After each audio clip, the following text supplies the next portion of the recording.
YS Rajasekhara Reddy తనయుడు తన తండ్రి ఇచ్చిపోయిన ఆస్తిని కాపాడుకోవడానికి కింద మీద పడాల్సొస్తోంది.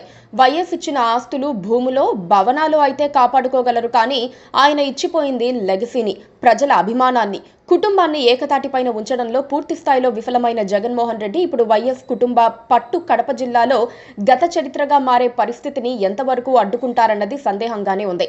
ఆయనకిప్పుడు మరో పరువు పరీక్ష ఎదురొచ్చింది. అదే కడప జెడ్పీ చైర్మన్ ఉప ఎన్నిక.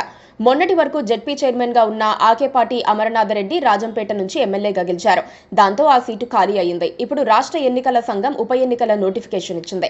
దీంతో పాటు పలు స్థానాలకు నోటిఫికేషన్ ఇచ్చినా అందరి దృష్టి కడప జెడ్పీ చైర్మన్ ఎన్నికలపైనే ఉంది. జగన్ అధికారంలో ఉన్నప్పుడు స్థానిక సంస్థల ఎన్నికల్లో వైసీపీ దున్నేసింది. టీడీపీ బాయ్కాట్ చేసినట్లుగా ప్రకటించినా సరే వైసీపీ తనదైన శైలిలో ఎన్నికల్లో విజయం సాధించింది. ఉమ్మడి కడప జిల్లాలో 50 మంది జెడ్పీటీసీ సభ్యులు ఉన్నారు.